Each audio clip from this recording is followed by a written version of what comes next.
தன்னானா தனநானேனா. கையடியா. ஏன் வீட்டுக்கு தூரம். போன வாரம் தான் வீட்டுக்கு தூரம்னா ஒரு மாசத்துல எத்தனை நாளைக்கு தூரமா இருப்பீங்க? ஏன் மாசத்துல ஒரு தடவை தான் தூரம் ஆகணும்னு உங்க பஞ்சாயத்து சொல்லுதா? இந்த எவர்த்திங் ஏகாம்பரத்தை மடக்கிட்டாயா? அடியே நீ மனசுல ஏதோ வச்சுட்டு பேசுறடி. ஆமாயா, மனசுல வச்சுக்கிட்டு தான் பேசுறேன். பாவையா அந்த பூவாத்த பொன்ராசு ஊர்ல உள்ள ஆம்பளை எல்லாம் சேர்ந்து அந்த ராஜப்பாவுக்கு பயந்துகிட்டு அநியாயமா கல்யாணத்தை நிறுத்திட்டீங்களா? நீ எல்லாம் மீச வச்ச ஆம்பளையா? நான் எங்கடி மீச வைக்கிறேன், அது தானா வளருது. உன்னை பார்த்தா ஆம்பளை மாதிரி தெரியலையா? 8 கஜம் புடவை ஒரு ரவிக்கப்பட்ட பொம்பளை மாதிரி தான் தெரியல. ஒண்ணு மட்டும் சொல்ற கேட்டுக்கையா, என்னைக்கு அந்த பூவாத்தா பொன்ராசு ஒண்ணு சேர்றாங்களோ அன்னைக்குதான் நீ என்ன தொடணும். அது வரைக்கும் நான் உனக்கு தூரம் தான். இது நான் எடுத்த முடிவு இல்ல, இந்த ஊர் பொம்பளைங்க எல்லாம் சேர்ந்து எடுத்த முடிவு. ஓ, இந்த ஊர் பொம்பளைங்க எல்லாம் சேர்ந்து முடிவெடுக்கிற லெவலுக்கு வந்துட்டீங்களா? ஆமா, படுக்கை எடுத்துட்டே வெளியே போ. போகணுமா? ஆமாயா, போய்யா. இருடி, படுக்கை எடுக்க வேண்டாமா? இல்ல போகணுமா? போயண்ணா. எதுக்கு இன்னைக்கு ஒரு நாள் போறம்மா?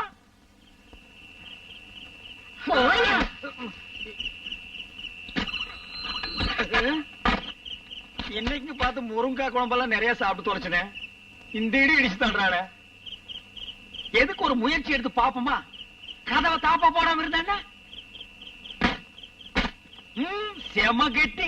யானை விட்டு முட்டினா கூட திறக்காது. இன்னைக்கு சிவப்பட்டி தான்டா. போர்வை வேற. போயண்ணா, காலில் விழுந்து கெஞ்சினா மாத்திரம் சமாளிச்சிருவோம்னாக்கும். பூவாத்தாவுக்கும் பொன்ராசுக்கும் கல்யாணம் நடக்கிற வரைக்கும் இங்க எதுவும் நடக்காது. மரியாதையா இங்கேயே படு. பாப்பாத்தி, இன்னைக்கு ஒரு நாளைக்கு மட்டும். ஒரு நாள் ஆகுது, 2 நாள் ஆகுது. சொன்னா கேளு, ஒண்ணு இங்கேயே படு.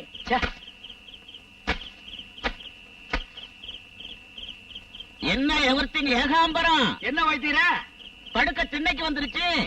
ஆமா, உள்ள ஒரே புழுக்கமா இருந்தது, அதான் திண்ணைக்கு வந்துட்டேன். யார்கிட்ட கதை விடுறீங்க?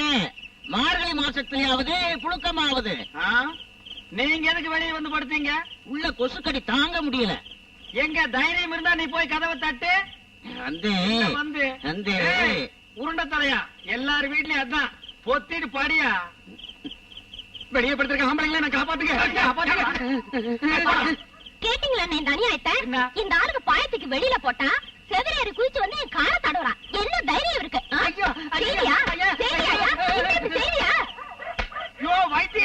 என்ன கவுன்சியா? போற போக பார்த்தா அவனை அடிச்சு வெளியூர் கொண்டு போய் விட்டுருவா போல் இருக்கு.